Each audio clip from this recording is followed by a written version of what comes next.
Pokémon Legends Arceus. It's been 2 years since this game came out and honestly, it kind of feels like people don't really talk about it anymore. I mean, it's not like it's some sort of obscure piece of media or anything. It's still brought up here and there, but it's not like it became one of those instant classic modern masterpieces like Breath of the Wild and Mario Odyssey. And I'm not gonna lie, I've avoided the Pokémon franchise for a big chunk of my life. The first one I actually picked up to play from start to finish was Sun and Moon, and yeah, I actually did really like it. But at that point, the Pokémon franchise was starting to become stale. Over 20 years and we still had the same old things, same ups and downs, and as time passes, the downs surely become more evident. After a couple remakes and a new entry that was controversial to say the least, I think it's fair to say that people had been aching for a substantial change not only to the overall feel and look of the games, but in the Pokemon formula itself. I think that's the biggest reason why Legends Arceus was so hyped up. But does it hold up?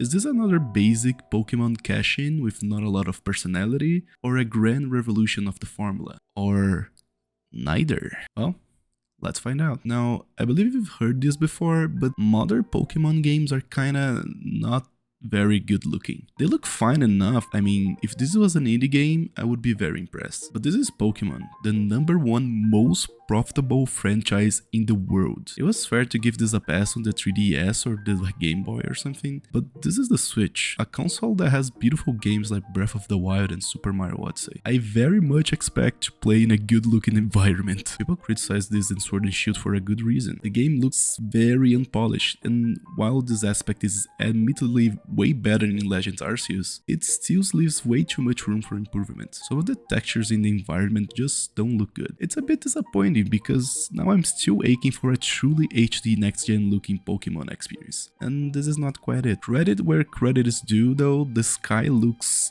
really good. Don't quote me on this, but I believe all the clouds are made using traditional animation, or at least they look like it. It looks remarkable. It actually managed to be one of the prettiest skies I've ever seen in a game. But it's also sort of a backhanded compliment, because seeing the sky in contrast with a not so great environment just makes for a kind of a weirdly inconsistent picture. All that being said though, this still managed to be one of the best looking Pokemon games ever. There is an attempt to make this a true next-gen home console Pokemon experience, and I do appreciate that, even if it doesn't bear as much fruit as it could. While I do wish they'd improve in this department, this is not something that brings the game down at all. You get used to it after a while, and even learn to appreciate some aspects of it. It looks good enough that walking around the world feels as nice as it should. One thing though is that the world doesn't really have a lot of personality. I mean, it all just kinda looks like normal forests and swamps and whatnot, when I personally think that a place filled with magical creatures such as Pokemon should have maybe looked equally as magical. Like, you walk around and see a Pokemon like Machamp that has an actual human belt on its waist, and he'll just be walking on grass and sleeping on the ground and whatnot. Wouldn't it make more sense for a creature as humanoid looking as this to maybe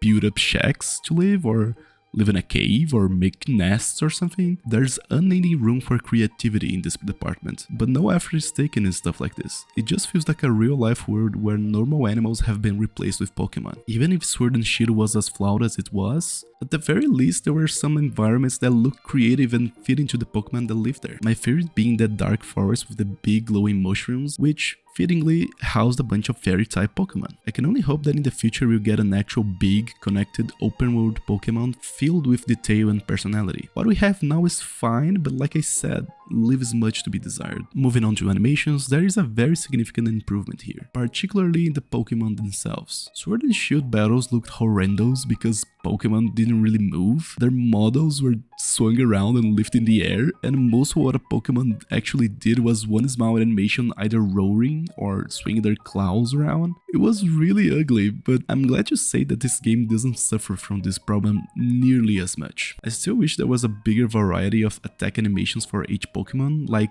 3 or 4 for each one of them would have been enough, but the way it's presented is convincing enough that I don't really feel the need to complain about it so much. Pokemon in the wild will walk around and run, and while I do think that maybe they could have made it so they maybe interact with each other and, I don't know, maybe drink water from rivers or play with each other or something. I do appreciate that they will fall asleep, look surprised when they see you, pick up berries that you throw at them and eat them and stuff. It really makes them feel more alive than ever in the series. Like I said though, I do believe that this company has the means to move way more steps ahead. What we have now is nice, but I still think it's not enough. But this is a great step ahead regardless. So Pokemon animations are fine, but I really can't say the same about humans, other than the main character that is. Like most of the games, characters that you battle will have a nicely done cute animation when you enter combat, but not much else. I'm pretty sure I can count in one hand the amount of animations that a character has, because most of them will have a walking animation, an idle one, a random one where they just move their hand or something, and that's it.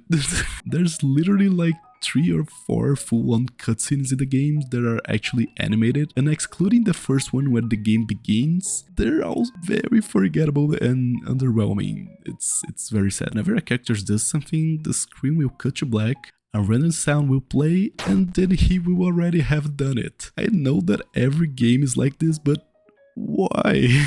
It's bad, it's lazy. It was understandable before, but in this AAA, almost open world next-gen experience, why still do something so weird? There's literally a scene where this random guy is standing on top of a cliff, and he's like, "Watch as I do a flip and land on my feet at the bottom of this high place." And then the screen turns black, a random sound will play, and then he will already have done it. Take a series like Assassin's Creed. Now, AC is not nearly as beloved as Pokemon. People tend to go down on these games pretty hard, but the production value of these games is incredible. There's cutscenes, voice acting, the worlds are absolutely filled with detail. It's insane that every single one of these games keeps on pulling this through. So why doesn't Pokemon do the same? Pokemon never had voice acting, and by the time Sword and Shield rolled around, people really started to notice how the lack of any voice or sound can make the scenes really awkward and weird. I think it's time to change that. It really would benefit the series to not continue being this way. The biggest surprise for me in this game was that the main character actually has a voice. They'll grunt and yelp when they move, and it's such a small thing, but it blew my mind because I legitimately didn't expect it. While we're on the topic of the main character, I like to point out that I really appreciate how the game makes them way more expressive than they'd ever been in the series before. You ever notice how in the Pokemon games, the main character just kind of holds the same facial expression to all situations and doesn't really react to anything? And it was just sort of weird and even a bit scary. Well, the main character is the most expressive person in the game, and they're just so fucking cute.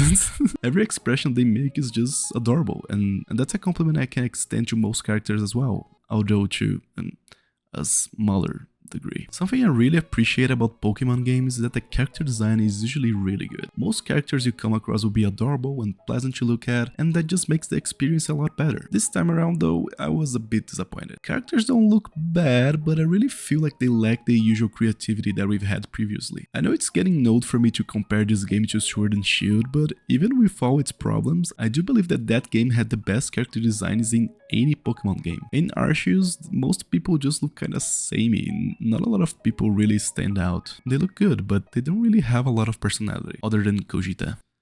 She is the best thing to ever come out of the Pokemon franchise. And something that always bothered me in Pokemon games is that you have so many characters that just look the exact same, and they just have a different name. That is such a jarring thing, it really just sort of breaks the immersion for me. As someone with a degree in animation, I completely understand that making a lot of character models is difficult, but again, this is Pokemon. They 100% have the means to make more. And come on, is it really that difficult to just change, say, hair and skin colors? At least it isn't. I know it isn't because I've done it. Look at Breath of the Wild. Every single NPC in that game has a unique name, personality, and appearance. And that game is like 10 times bigger than this one.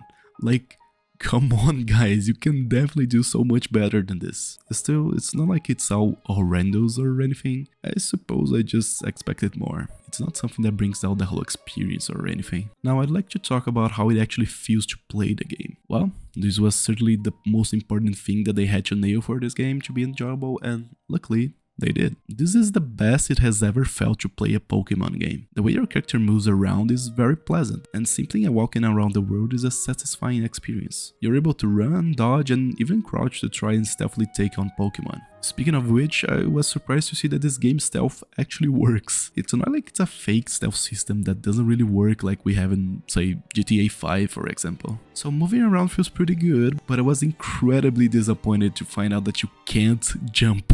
You're stuck to the ground most of the time, and this can become very inconvenient. There are times where you find yourself trying to climb a small cliff, and your character will just start walking very slowly because the ground is becoming steeper and steeper. Your little dodging ability does help, but it's far from a solution. It's just a thing that takes some of the freedom away from you, and it made me very upset. Thankfully though, you can't jump once you're riding around on your wider deer. How do you say this? This game brings on some Pokemon that you can ride on to move around, and the weird deer, let's say weird deer. The weird deer is definitely the best one, so it's a good thing that you get him first. The other mounts are fine and they serve their purpose well, but I was very disappointed with Braviary. I was expecting it to fully give the player freedom to move in all directions, but you soon learn that there is no way to go up. Once you activate the mount, he'll fly up a bit, but after that he'll just glide.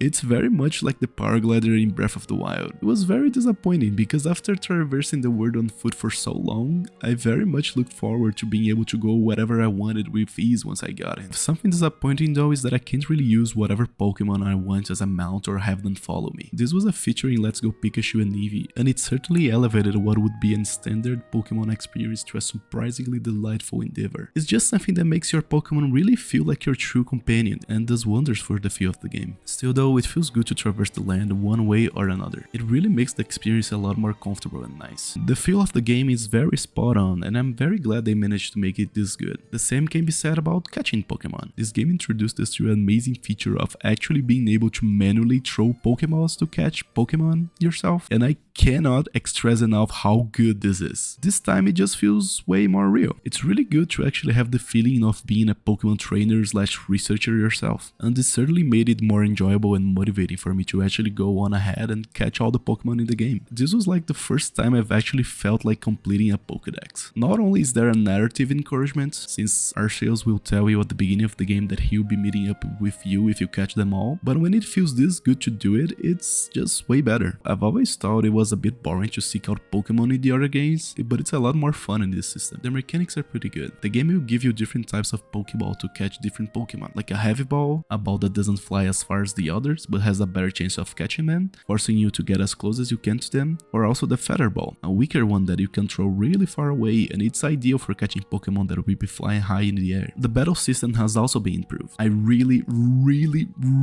appreciate how Pokemon battles will take place in the overworld now. It does wonders for the overall feel of the game. You can even walk around during battle, and even more impressive, you can literally just manually run away from conflicts. Battling just feels cooler and less rigid, and I really appreciate that. I still feel like the whole turn-based combat is a bit underwhelming, but hey, for that we have actual real-time boss battles. These are definitely the most fun you have fighting Pokemon. They really feel like epic encounters with really powerful beings. It's really cool, and I even struggle a little bit in some of them.